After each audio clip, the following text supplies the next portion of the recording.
Hi to everybody on the panel. Hello, Rob. Hi there. Yeah, so I've got some questions regarding the Quran, etc. And you might it might kind of give away or answer your question there. So the first verse that absolutely baffles me in the Quran is 86:7-8. If you could pull those two ayahs up. The actual question relates to the tafsir of that verse or those verses, and it would be, I think there's Jalalain, I think there's Ibn Kathir, and that actually mentions a fluid which comes from a woman's chest area. Now, I would like to ask what that fluid is. Why is Allah giving us something that's totally not corresponding with science? I'm gonna let the doctor speak now, because I know you can smash this from both ends. Okay, so I've got the Tafsir Jalalain here. It's actually one of the shortest tafsirs that we have. It's written by the two. Could you read that, please? Could you read that, please? Yeah, I'll read it for you. And what I'm going to say to you, actually, that it actually doesn't say what you said it says. That's the first thing. I'll read it in a second to you. Just the other thing I want to say to you is that, and this is so apologies, guys, for this. No, go for it, bro. No, it's fine. Yeah, I want to show you guys I something. told you he came on to speak about this thing, and he did exactly that. But This is anyway, going to make you laugh. Yeah, this is going to make you laugh. So this is a plug, almost a plug. If I can get rid of this thing. So this is me, believe it or not. How many years ago? 11 years ago. Subhanallah. And this is a video. I used to have hair in those days. You can see, mashallah. And this is the video that says this, responding to who? None other than Dr. Nabil Qureshi on this very same subject. So the title is The Quran, Embryology and Semen Production from Between the Backbones and the Ribs. A two-part video, about 10 minutes each. What's the channel, Imran? Can you remind us the channel? Because then people can actually watch the whole video if they'd like to. Foundational Thoughts is what it's called, but there's no new videos on it. But this is how old this question is. This is over a decade old. Okay, and this is how well responded to these questions are. Yeah. So, because there's nothing that you've said that I haven't responded to. So what I did was I tackled it from the scientific perspective at that time, and when I did this video, brother Nabil Qureshi, who's passed away now, unfortunately, he emailed me to say, look, that was a really good response. Let me try and get back to you. And he hasn't. Obviously now he's no longer able to do that, but he wasn't able to respond to the points that I've made. But I went through.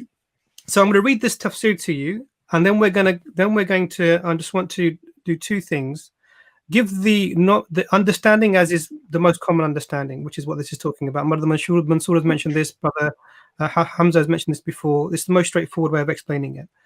Then the other way we can then tackle this is look at it from the scientific perspective. And if you look at it from the scientific perspective, you're going to be surprised, because then you're going to have to tell me what the understanding was at the time, because that's the comparison that we're going to make. The second thing is that you have to then tell me how the physiology is, so to make sure that actually your understanding of how the human body works is accurate. And then we have to do a comparison of that with the Quranic statements. So let me read the Jalalain for you to see if this is what it says. So I'm going to start from verse 5. Yeah. Now the way that the Jalalain is written is it's portions of the Quran with text in between that explains it. So it's not a very deep tafsir, it's just a very superficial one. So verse 5. A man has only to look at, reflect on and consider, this is in the brackets, what he was created from. Verse 6. He was created from a spurting fluid, and then in brackets, the liquid proceeding from the sexual union of the man and the woman within the womb. Verse 7. A liquid, this is in brackets, emerging from between the backbone, in brackets, of a man and the breastbone of a woman. And he, Allah is in brackets, certainly has continuation from there. Now, that's the tafsir. Now, what you're going to do now, in fact, I'll predict what you're going to do. You're going to try to say that the person who's writing this, we have to accept their statements as scientific statements. That's the position that you're going to hold, which is disingenuous. And there's very good reasons to say disingenuous in this case.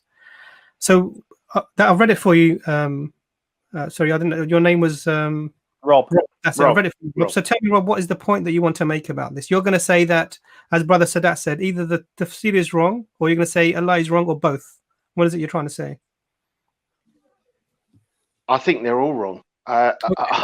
So you think both? If you can tell me what this fluid is that comes from a woman's chest, I would love dearly to know. Sure. I really would. So I don't think you do. I don't think you do want to know. I don't at all. So let's have a look at this. My brothers, step in. I'm talking a lot, so step in if you need to. No. Please deal with this. Okay, so the common understanding of the verse, and I'm going to bring my clear Quran for this, is that this is talking about the human being. Okay, not talking about any particular fluid, but the human being. So it says, verse 5, let the people consider what they were created from, referring to man. What is mankind, as in the term? They, mankind, were created from a spurting fluid emerging. And who was emerging? The mankind. Man is emerging from bayna sulbi wa tara'ib, between the backbone and the rib.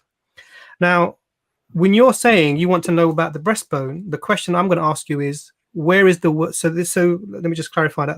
So this is specifically talking about human beings emerging from the between the sulb and the tara'ib, so between the backbone and the rib, and this is the birth of man. Essentially, this is what it's referring to. But let's look at it from a scientific perspective.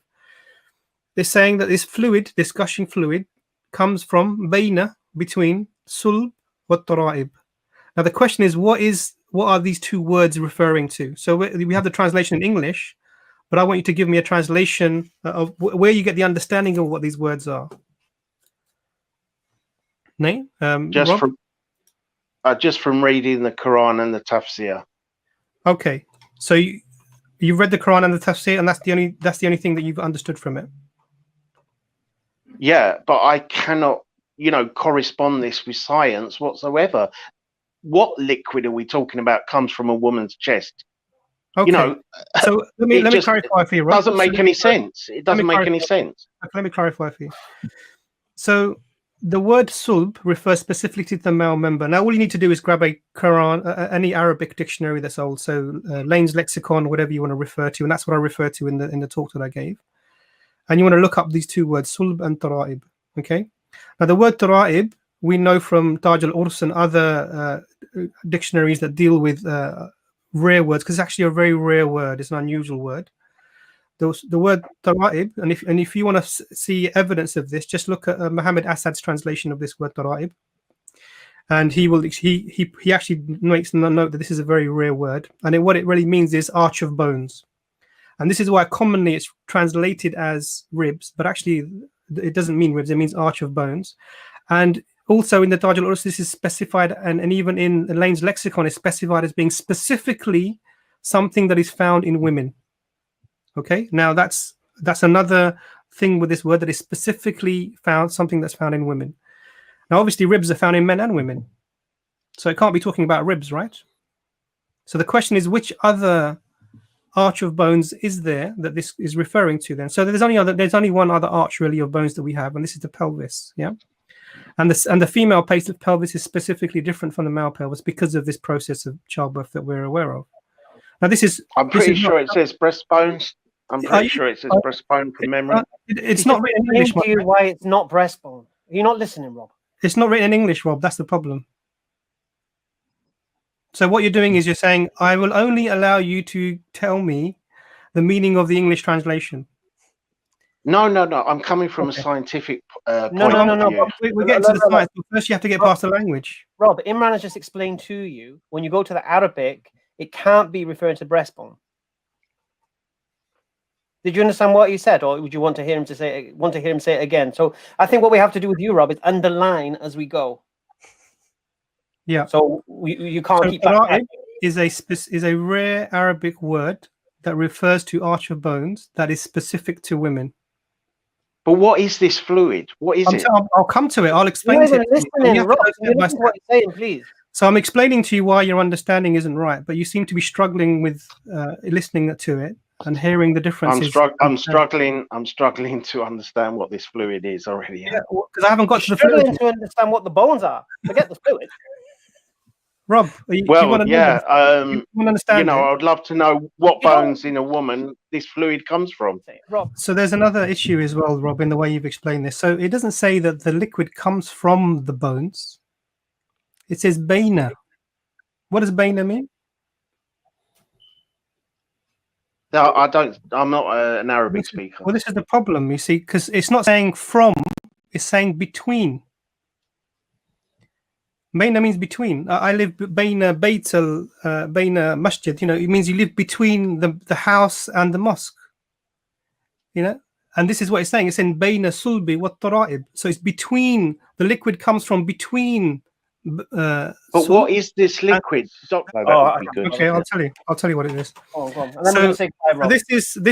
This is actually just a screenshot from the video that I did in part 2, where it explains where the word tara'ib and why I say it's unusual. Within this is Lane's lexicon. It's talking about this. It says that tara'ib relates to males and females in common, but most of the authors on strange words. So this is like I said, is an unusual, rare word. Affirm decidedly that it is peculiar to women. It is something specific to women. The word tara'ib is specific to women. Now, this is written in, I think, in 1700s by Professor Lane, and it's basically a non-Muslim work. So the Muslims haven't done this, and it's not it's very straightforward. This is what this means. It's a rare word, and it applies specifically to women. So this, I just want you to see that. This is within the video. You can go and have a look at this. Now, so the question you're asking is, okay, if the sulb I'm telling you refers to the man, and the tara'ib refers to the woman. Between these two places, a liquid is released by either. So the man has a liquid that's released, and the woman has a liquid that release that go on then to form the human being. This is the claim. This is the scientific way of looking at the same verse. Okay. The question you're asking is, which liquid is it that comes from a woman that would fulfill this idea of a gushing fluid, right? Yeah. Okay. The answer's in the video, but I'm going to give you the summary of this. Before I do that, I'm going to spend 30 seconds telling you what the understanding at the time was of in the 7th century was of reproduction, and this is sort of Aristotelian and type of understanding. And what was it? This is what you'd expect the Quran to be talking about, right? This is what you'd expect to see if the Quran was copying inaccurate information from the people of the time, because that information definitely wasn't accurate, because Aristotle was wrong and Galen was wrong on reproduction. The idea that so Aristotle had this idea that there were humors. So that would be like a heat and a cold and an earth that would move together and gel to form the human being, and these would solidify in different ways. And Galen's understanding was almost that this was like the human being was almost preformed, like in a seed, like an acorn is for an oak tree, and it was implanted into the soil of the woman. The woman really just the receivers, the judge would receive this seed, and the being would grow. Both of these are wrong. The Quran here is saying something very profound. The man contributes something, and the woman contributes something that then form the human being. Far beyond anything, this is not understood at that time, that the women are also contributing to the human being. That's in that sense. They were just receptacles, i.e. they were just the soil in which the seed would grow. So these are profound differences. Now, we understand what the liquid that comes from the sulb of the man is. This is the semen. Some people, very strangely, seem to believe that the sperm is made. The sperm comes from the testicles when that time of copulation happens. Do you think is that what you think, Rob? That's my understanding. Yes. Okay, yeah. So that's factually incorrect. Okay, when you ejaculate, sorry, brothers and sisters, I have to be a bit. The semen does not come. The sperm does not come from your testicles. Okay. The testicles are a place where the sperm is made. They are then moved from this place up the vas deferens into an area called sort of the name has gone out. The seminal vesicles. The seminal vesicles sit just above the bladder, so above your bladder, so probably just around your belly button area, slightly below that, but inside. And in this area is where the sperm is stored until it needs to be used.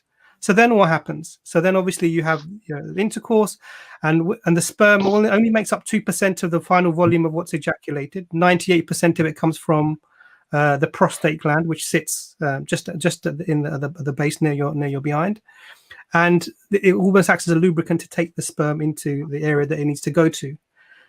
So even this understanding that you have, I mean, so you're complaining about scientific statements, and you're thinking that the sperm is ejaculated from the testicles, which is completely wrong, Rob. So I would say that you're not. My understanding is that the sperm from the testicles is possibly joined with another type of liquid that you've described. That's okay at a stretch. That's okay at a stretch. But where I think where it falls down is to say it comes from a woman. I'm going to tell you that about. Rob, I'm coming to that. I haven't even got there. Okay, let me just explain. I don't know if you've ever had so the sperm is stored not in the testicles. It's stored in somewhere called the in the seminal vesicles, which sit around near the top of the bladder. Okay, to the sides and the top of the bladder. Okay, so that's where the sperm is stored. Okay, now at the moment of ejaculation, what happens is that these are squeezed, and there's other glands that are along the tube that goes to the eventually comes out at the end of the penis, that things like the Cowper glands that add mucus, but essentially goes to the prostate, and the prostate then releases the extra fluid that forms the semen. So the sperm becomes the semen as it's coming out. Now the prostate, if you ever need to go and have yourself examined for a prostate exam, which is not recommended, the way it's examined is you have a finger, unfortunately, inserted into your backside, because that's the way you feel for the prostate gland. Now, for those of you don't know, then now you know. So the idea that this is somewhere sort of very superficial, or this is a strange thing, but that's talking about the man. But when we're coming, you wanted to know about the woman, right? We'll underline that part. So you agree with that, Rob? That's right. Yeah. I'm stretching it. At a stretch, I will agree with the doctor for the man, but the woman is still a complete mystery. Okay, Rob. First thing is, this is stretch. He's just give you a doctor's description, explaining exactly. It's not an opinion. It's not based on his whims and desires. It's not whether you agree or not. It is what it is. So you can't say at a stretch I'll accept the doctor's diagnosis. You say, fair enough, he's a doctor, he's qualified, he would know where these glands are. I bow to his superior knowledge on this issue. Be sincere, be genuine. Sorry, Rob, my friend, you're sort of losing credibility here. So let me try and explain it to you. And if you can sort of just allow me to do that, because you're sort of struggling, you're fighting with the explanation. I understand why, because it's not going the way you would like it to go, and that's the problem, you see. Well, so let me just I'm gonna demystify you in 1 second. Let me just demystify you in 1 second. Mystery to me. Okay, so I've explained to you about the fluid from the man, and I've explained to you about the position of this, which is not where you thought it was coming from. So let's continue from there, shall we? So let me just share it. I'm going to do my favorite thing today. I'm going to share a screen. So let me share a screen with you, Rob. Have a look at the screen. Yeah. So this is the Muhammad Assad translation. Yeah. This is the Muhammad Assad translation. Yeah. It says. Okay. Talking about verse 86:7, it talks about this fluid issuing from between the loins of the man and the pelvic arch of the woman. So I specified this word tara'ib as something specific to the woman. Now, if you look at the note that he makes, this is what he says, and this is just confirms what I was saying from the Lane's lexicon. The plural noun tara'ib, rendered by me as pelvic arch, also has the meaning of ribs or arch of bones, according to most authorities who have specialized in the etymology of rare current expressions. This term relates specifically to female anatomy. Okay, so this is evidence for you, another piece of evidence for you on top of everything else that's explained, that this word tara'ib that you're saying is ribs is something that's specific to the female anatomy, i.e. it's not ribs as you understand it, and we're referring to arch of bones. Now the question you're asking, and let's sort of get back to the question, is in the formation of the human being, what liquid is it that could be coming from the woman? What can this possibly be? And we're not talking about the lubrication, because that doesn't help. Correct. So correct. Yeah, that's not what we're talking about. So that your problem here is Rob, is that you don't know enough about the female anatomy or any anatomy to be able to even have an opinion on the subject. But you're insisting that there is a scientific error on the science you don't understand. So the question I'm asking you is when in conception, i.e., when that happens, when you get what happens, you get the sperm and then you get the egg, right? When the egg is released from the woman, how does that happen? How do you know? How does that happen, Frank? Sorry, I keep calling you Frank, but Rob, how does that happen? Is it right? You calling him Frank? Yeah. I mean, you know how that happens? Well, you're talking about the egg specifically, yeah, which travels from the fallopian tubes. How does it? You know, I assume it travels somehow pushed out from her body, How? This is the problem, Frank. Sorry, but Rob, this is the problem, Rob. Just one thing. I'm pretty sure it's. I'm not sure if it's the Tafsir Jalalain or it's possibly Ibn Kathir. Possibly. Talk about the science, mate. Talk about the science, mate. Mention. I'm sure it mentions breastbone. Sure, it mentions breastbone. Rob, can I just say one thing? Without having it in front of me, I'm pretty sure it mentions breastbone. Rob, can I just say one thing quickly? Hamza, can I just say one thing? Yeah, Rob, I'm really happy that you're not my doctor. he basically. Rob, I've never claimed to be a doctor. But I do know. Why don't you listen to one then, Rob? Why don't you listen to one? I do know that sperm does not come from a woman. Why don't you listen to one then, Rob? Guys, give me 1 second, please. Please give me 1 second. So Rob, neither the Quran nor anyone else has said that the sperm comes from the woman. You just keep repeating this thing as if you think this is what it says. Now, the problem here is that it's disingenuous. I've told you specifically what the Quran is saying. I've talked about the Arabic words. I've referred to sulb and I've referred to tara'ib. I've explained to you where the sperm is coming from, how semen is made, really specifically for you. And in a way, obviously, you didn't understand that before. Now you do. Now we're talking about the female anatomy. We're talking about a fluid, yeah? Ma'in dafiq, a fluid, not sperm. It doesn't say sperm anywhere in that whole scenario. It doesn't say it. Ma'in dafiq, yeah? Now you have a problem here that you need it to be sperm from a woman, but that's not what it's saying. Now, if you want to say, look, I don't want to listen to you. I just want to use this phraseology over and over again, and I'm just going to say this to Muslims who don't understand it. Then that's fine, Rob. Rob. Sorry, not Frank. Now, but the problem here is that that's not what is being referred to. We have access to the language. We have access to explanations of the language. We've specifically told you that that if you look at the word tara'ib, which is when it's talking about the woman, it's specifically talking about something which relates specifically to the female anatomy. Now you're talking about you want this fluid to be sperm in the woman, but that's not what it's saying. Now the thing here is this, and I want to just say, sorry, where's that message gone? This is the thing that you need to do. The liquid, we've got to find out about the liquid. I agree with you, Rob. So let me tell you what the liquid is, so that then that will put this, hopefully, this to no pun intended, but put this thing to bed, right? So this is the understanding. So when you as the woman goes through her monthly cycle, she develops follicles on her ovaries. Okay, follicles are those, if you imagine, like little bubbles, and they contain the genetic material. Plus, it's a ball with something within it. I'll come to that, because you know what? It's a fluid. And what happens to that follicle is that when it's the time of the month, usually sort of middle of the cycle, this will rupture. It bursts. And when it bursts, it's taken into the fallopian tube, and the fallopian tube has these sort of little fingers, almost like that pull the liquid along and the material with it along. Now that liquid is called follicular fluid. It's slightly yellow in color. And this is what propels this egg along the fallopian tubes to the womb. Now, what do we have? What do we have here now? We have the sperm being propelled by the liquid from the seminal vesicles with the prostatic liquid out. We have the genetic material over the egg being propelled by the follicular fluid through the fallopian tubes to the womb.